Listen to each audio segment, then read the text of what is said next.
Well, thanks for staying with us. Threats of retrenchment, warnings that will run out of money by April, board members jumping ship, and another setback today as the process to shortlist candidates fails to get off the ground. Can the SABC fulfill its role of reporting and educating the public ahead of the polls? My guests tonight are General Secretary of Communications Workers Union, Aubrey Shabalala, and Head of Policy Programming at Media Monitoring Africa, Thandi Smith.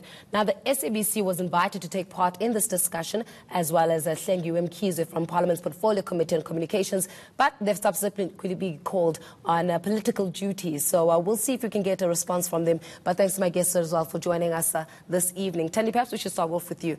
8 posts are empty. We know that these positions need to be filled ahead of the elections. We do understand that what was supposed to be a short listing of candidates that was supposed to happen today degenerated into an argument between MPs. The question is the best interest of the country and the best interest of the public really at the helm when it comes to deciding on who occupies the board of the SABC?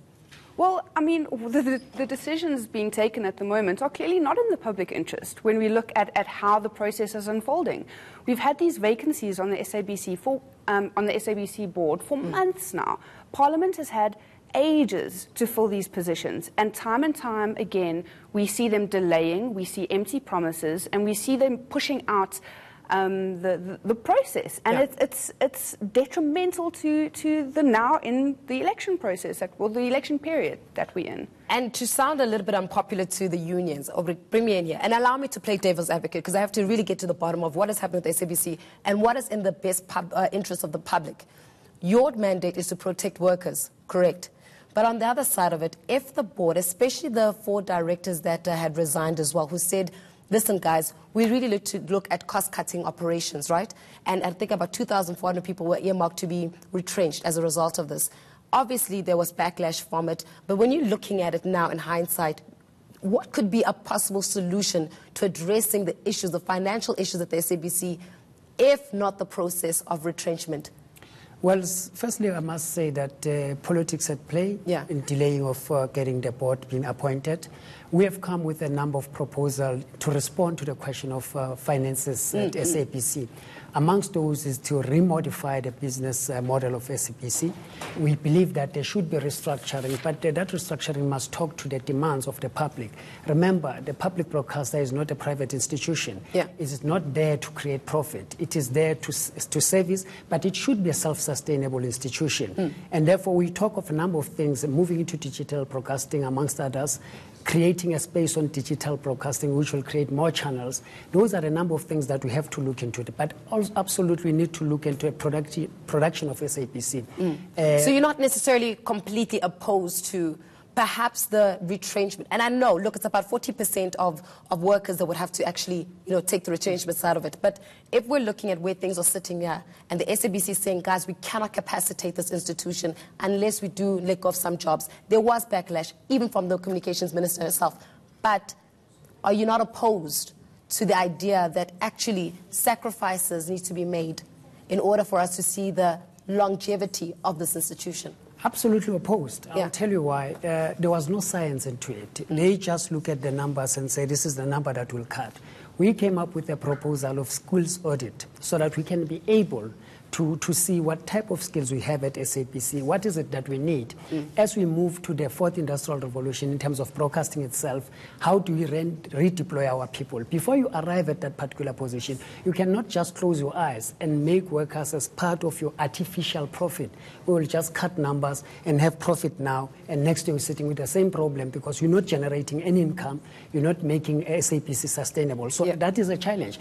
We are saying there should be a structural restructuring at SABC, modifying the business model so that we can be able to take the broadcasting forward. Thandi, do you agree with that? Not necessarily. I think that we forget that we've come out of years of absolute crisis at the SABC, blatant mismanagement, inflated salaries, political interference, and as we see ourselves trying to restructure and sort of get the SABC back on its feet, we're just hitting brick wall after brick wall with Parliament. I'm not for retrenchments. I don't think that that's the answer. But if it's a legitimate legal process that follows due course, and all the research and that then comes to be the solution, that then needs to be followed as a transparent process. But that's also a very long-term, solution in terms of funding and restructuring. Yeah. There's some immediate things. We're looking at April as, the financial sort of deadline for the institution. Right now, they need about a 3 billion rand government Exactly. guarantee. Why are we helping out ESCOM? Why are we looking at SAA? Why are we focusing all these attention on other SOEs and ignoring the SABC crisis, which, in many instances in the period we're in, is even more important? I mean, the public broadcaster cannot afford to fall into destruction. What does that say about the editorial policies that are currently being placed on hold simply because they need the signing off of the board? Right now, we're sitting with the board without a quorum anyways. We need editorial policies to actually be signed off. We've got elections that are happening in May. We need to be able to follow those elections in a free and fair manner. We have charters that we need to align to as proposed by the African Union. So it appears as though the responsibility that faces the SABC could it perhaps not be reaching the right people? Because for MPs to have an argument and a disagreement at the 11th hour about the very same issue we should be salvaging clearly says something about the agenda at all. Do you think there is an ulterior agenda? Yes, I think we've been limping from one crisis to another. Earlier on, we were discussing with Tani, we were saying in fact, EFF was saying that there should be a swift move in terms of appointing board just a couple of months ago. Yeah. They've taken a U-turn this afternoon. That shows that there's no political will in terms of taking SABC out. Treasury has been very strict. It says that it can give SOEs, in particular SABC, if there's a clear strategy. There's no one to sign off in terms of those strategies. It means that SABC will be sitting there without any money. We are heading for elections. We are in limbo.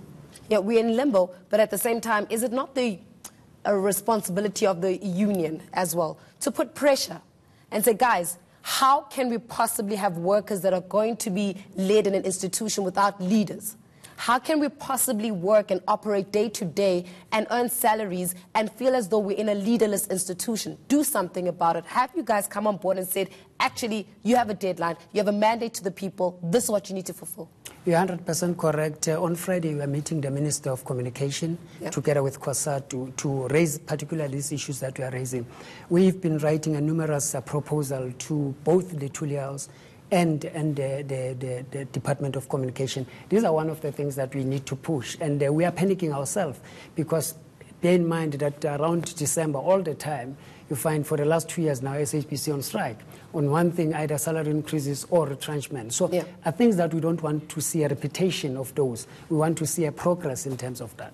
And in terms of progressing from a progressing perspective, I'm just thinking, ultimately, I think we're missing here. The people are at the center, at the crux of it all. The people who are the workers, the people who are South Africans who deserve fair, credible reporting, as well as an institution that represents the public to actually be functional, because that says something about state-owned enterprises. And we're so tired of having the same old conversation around state-owned enterprises. It's almost as if we can't govern. So tired. So it's absolutely exhausting. And you're completely right. The public is at the center, is at the heart of these crises, and the public are the people that are going to suffer the consequences. Yeah. It speaks to the credibility of our free and fair elections. We can question our election, the fairness of our elections, if we don't have a functional public broadcaster. The SABC is still the most watched television station, radio station, broadcaster in the country. It has an audience of 27 million people. I mean, that just shows you. Oh, but I have to ask you something here. I have to ask you something. So we all remember what happened a little bit earlier on with the ANC election manifesto. And we remember that the SABC was the first to actually break that story with regards to that. And actually, one might question around the editorial freedom that exists because there is no board to sort of govern the process, or there's no board to influence the way in which matters are being reported. Would you say that's the case? Well, I would rather have a board that can make governance decisions and legal decisions for the broadcaster than not have a board and have everything in free fall, where you have a minister who's able to interfere at any given moment. I mean, The editorial independence that we see has come from months of working really, really hard to get that independence. When we still had a corporate board, you were seeing moves around independent broadcasting, and I think that needs to be remembered. That needs to be, commended. But I think that given the history and given the political interference and given the instances we've already seen, the minister trying to interfere in governance issues and blatant broadcasting issues. Oh, well, the minister did come back and apologize for actually having those remarks that were made, right? And actually putting her hand in front of one of the cameramen as a result of that. It was quite a weak apology. Exactly, but the SABC was the first to actually report on that. So which that was says something. Brilliant. So it says something about the credibility being won by the SABC. Yeah. Should the board exist, will we go back to basics where we find that there is some form of political agenda or a political influence with regards to the way in which matters are even being reported? Well, that speaks to who is on the board. And that is why we have to follow this transparent process. The minute we don't have a board, the minute Parliament finds reason to dissolve the current board, we get an interim board in place. Interim board is whoever the committee wants to put on the board. Yeah. And that is a situation no one can be in. We've been there before. We've been in these crises before, and it hasn't ended well for anyone. We will be, as civil society, as MMA and SOS, we are looking at the utmost legal options and legal recourse that we can get, going to the highest court to try and deal with this issue, because it's such grave importance. Yeah. That we fix this. So on the other side, we've got the credibility aspect. On the other side is the legal aspect. At the other side is the people, absolutely, and the workers that you actually represent of it. So then, going forward, how then do we start coming up with even a process? Should this process be more transparent and such so that the people get to say, you know what, that shouldn't be a board member of the SABC. These people should not even be represented at SABC. So the more transparent it is, the more pressure it puts on even the portfolio committee, the more pressure it puts on the SABC to make sure that the right people are actually leading the institution in itself, and the more accountability comes to you guys as unions. That's what we want, isn't it? We want a more transparent process so that we can have contribution into it, but also to check on the portfolio committee who are the people that are appointed. Yeah. And is quite correct. We need a board that is firm, strong, but obviously defending SABC in terms of independence and impartial in terms of broadcasting news. We agree with that. People in the center of it, we want a board that will deal with the restructuring that is comprehensively but inclusive of all the stakeholders so that we can take the matter. I must ask you, as a union, and allow me to do this, why do you think that, especially when it came to the four directors, I mean, we've got astute journalists who were on that board. We had astute business individuals who were on that board. We had legal entities that were credible, especially when it comes to South African perspective, on that board. When those types of individuals actually resign, what does that say to you? Were you in agreement with that resignation? I mean, the president accepted the resignation, but were you in agreement with the type of credible people that were on that board and now they resign? How did you take that? Credible on what? Because first of all, there were deals that were signed on contracts of security that were not accounted for. Amongst others, the first thing that they looked is to chop workers. That point is that they were seemingly the appointment of a friend and to a friend appointment that was happening at SABC. These were the people that, when we were reflecting, were saying, can't you consult with union on some of the things, particularly on restructuring? They shut the door down. They also chased out the sole shareholder, which is government, on trying to assist on defending their jobs. So we welcome those resignations. Sometimes the danger here in South Africa is that we tend to praise everyone who seems to be speaking well in terms of capital, but forgetting the primary responsibility of a public broadcaster in a state. So you say that they had a private sector agenda in a public sector institution? Absolutely. We cannot turn SABC to a commercialized broadcaster. We have private broadcasters in South Africa. That's enough. But at the same time, it must make enough money so that the people can eat, so that it can actually function, so that it can be sustainable, don't we, Thandi? Upgrade.